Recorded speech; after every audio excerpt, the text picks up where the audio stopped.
We are live at NBA Summer League 2024 here with NBA insider Chris Haynes. What's up, Chris? How are we doing today, man? Thanks for having me on, bro. Of course, man. Of course, man. I think being here at Summer League, it's a great reminder that there really is no offseason in the NBA. You know, you can relate to this. You know, you're given free agents updates, breaking news 24/7, 365. How did you become acclimated to that lifestyle, and just talk about that work and life balance and how you manage that? Yeah, I mean, it's unique in the fact that, you know, it's not a 9 to 5. It's not a situation where you can go home and get away from work.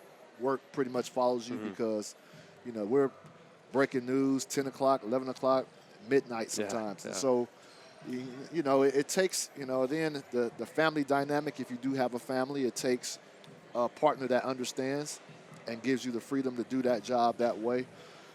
You know, it can be tough. You know, anytime I get asked about, like, well, how can I have a better work-life balance if I'm trying to do what you do?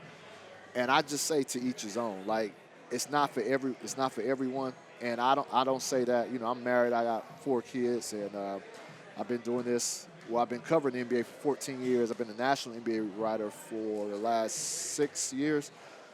And, you know, it just takes a partner who understands, and it's not going to be easy. And so it's tough. But with that being said, I like it. I like the fact that, you know, it's a job that you can be anywhere, any given day. You're not stationed at one particular spot. I like that freedom. But, yeah, it's definitely unique. Yeah, you talked about how it's not for everybody. You know, there's a family dynamic to it. You have to miss a lot of stuff. For sure. And you've been doing this for a while, but when did you realize that you were cut out for this profession and that you said, hey, I can make a career out of this? Yeah, well, I started covering the Portland Trail Blazers in 2010. I did that for 4 years, and that's where people know me from my relationship with Dame, and that's where it started there.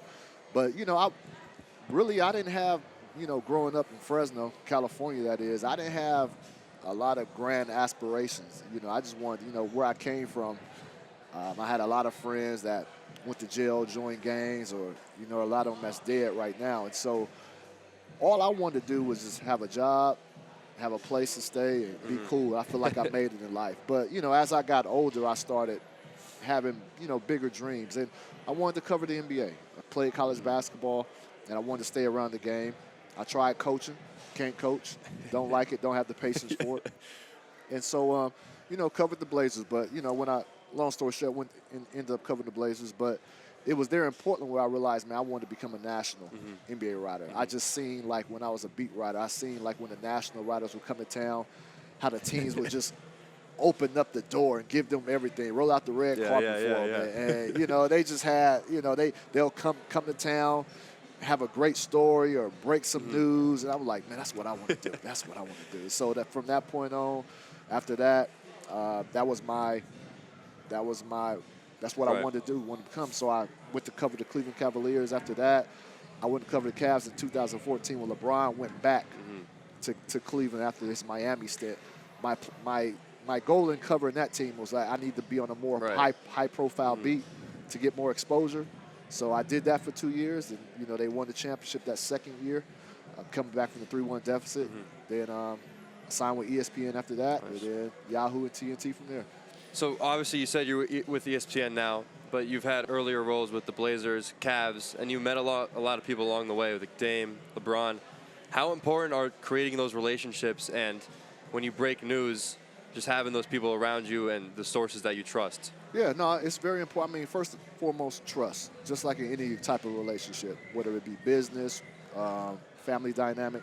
Trust is key, and that went a long way. You know, with me covering Dame, you know, people saw the mark I was imprinting there in Portland. Then when I got to Cleveland, I didn't really have much of a relationship with LeBron before that, and so it kind of grew from there.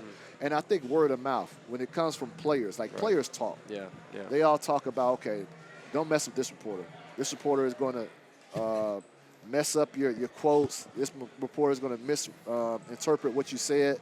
And so that speaks volumes. So I have to give props. Like, I have to give credit. I tell people, like, all the time, like, I value the relationships that I have, and I I do everything in my power not to diminish the trust that I built, whether that's from players, agents, general managers, executives, or ownership. And so that's key. You know, I think I've covered as a beat writer. Mm-hmm. As a beat writer, I've covered LeBron, Kevin Love, Kyrie Irving, Damian Lillard, C.J. McCollum, Stephen Curry, Kevin Durant, Draymond Green, Klay Thompson. Like, I've covered Hall of Famers as a beat writer. Right. You know, a lot of people don't get to say that they covered those many superstar players as a beat writer. And then that definitely helped me once I did become national, because those relationships that I garnered and the goodwill that they were spreading about my name, when I became national, it was like, okay, I know who that is. Yeah, word gets around and people talk.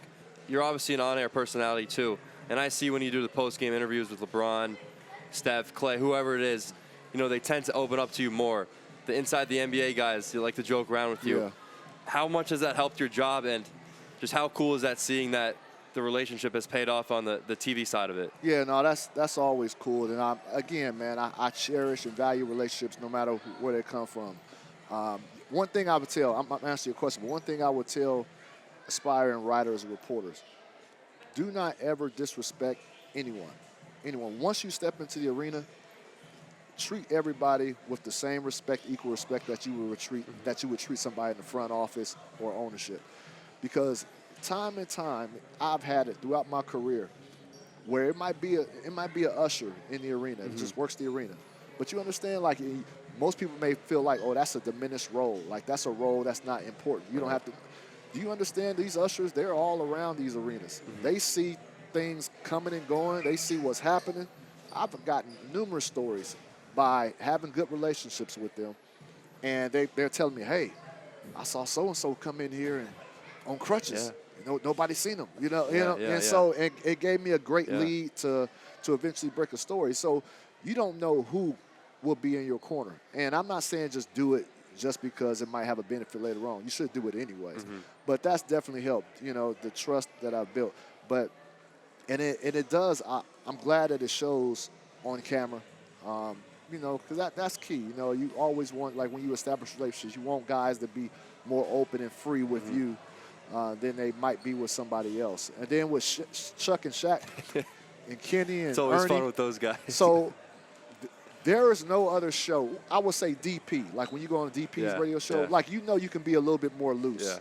And so, but there's no other show that will prepare you for going on inside the NBA. There's nothing like there's it. Nothing, there's like, nothing like it. The producers will call and tell me, hey, Chris, we want you to come on. You just reported this. We want you to, relay that on air. And so that's my whole intention. That's my goal. But Chuck and Kenny and Shaq, they'll come with a wrinkle, like, that you're not even, like, prepared for. And, they just joking, like, oh, okay, I was coming to be serious, all buttoned up to relay my report. But it's just fun. And so now I know that, I can have a little bit more fun with them, play with them. So it's an adjustment period, but it's hella cool to be with those guys. And you have to have that, fun side to you to be on that show. No, you can't be a stiff. Nah, you can't. Because they'll chew you out immediately. And then if you even try to continue being a stiff, it's going to look awkward on TV because they're not being stiff. They're going to be joking. They want to have fun. And that's what it's supposed to be about. This is sports at the end of the day. I do take my job extremely serious, but I have an opportunity to cover basketball every day. You know what I mean? You got to, keep things in perspective. I know you started out as a beat writer, but how was that transition into TV, and did you kind of have to get used to that, acclimated to that at first? Definitely. When I started off as a beat writer, at the time, the station was Comcast Sportsnet Northwest, that was the TV station in Portland that aired all the Blazer games. So they hired me there to be the beat writer, but I was doing TV twice a week on the shows that they had. Never did TV before, ever, never. And so I've always, like, with my writing, before that, I worked for free for a year. Moved to Portland, worked for Slam Magazine for free, got credentialed for games at night, and I built I tried to build up my resume that way, and I ended up getting the job with the station the next year. But I say all that to say that my whole career mainly has been learning on the fly in front of people. Even when I got the call about doing sidelines, I've never done sidelines before. I've been doing it 4 years now. Never done it before, ever. And honestly, I was going to turn it down at first, because as a newsbreaker, when I would see sideline reports on TV, they wouldn't say anything that I considered to be news. It was something that was already said that day, that afternoon, and to the average fan, like, it may be new to them. Right. But I didn't see a lot of value in it. But they were like, no, Chris, the news that you break via stories or via on Twitter, we want you to break those on air.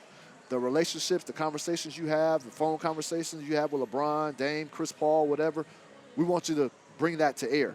And so when I started thinking about that, I'm like, man, okay, I can do that. I mean, I see it too, man. It's not like a standard post-game interview where the players are kind of giving robotic answers. It's a lively, it feels like a real conversation. And I'm glad you said that, because that's what I was hoping to come across. But, yeah, and so when they pitched it to me like that, I took it on. But, again, I've never done sidelines before. So it may seem easy. Right. And I had to give credit for all the great sideline reporters out there. You got somebody in your ear all the time. And you got 20,000 fans just screaming. And so, you come on to do a 45-second hit. So you start off, you'll be on camera. You start off on camera. Hey, welcome back. This is Chris Haynes here live from TNT, live from here in L.A. And then the guy will say, all right, you're off camera. And then that would mess me up initially. But that doesn't mean stop talking. He's just telling you, okay, you're not on camera anymore. Because, when you come back from commercial break, they show me for the first 6 or 7 seconds. Yeah. And then he'll say you're off camera. And then that used to, mess me up. It's tough. Yeah, I can't imagine. And then I learned to keep going. And then it was like, okay, I would keep going and finish my hit. But then action would still happen. And so sometimes, a crazy play would happen, like a major highlight dunk or something. And I'm just focused on finishing what I had to say. I wouldn't even reference what just happened. And so that took time for me to actually finish what I'm saying, still be looking at the action, and give a little random play-by-play of what just happened. And so I've learned on the fly in front of millions. And so I'm still trying to get better, honing my craft. But yeah, that's how it all went down. With anything, man, it takes repetition. You got to achieve that skill. So thank you, Chris. I really appreciate the time, man. Thanks for having me on, man. It was great meeting you.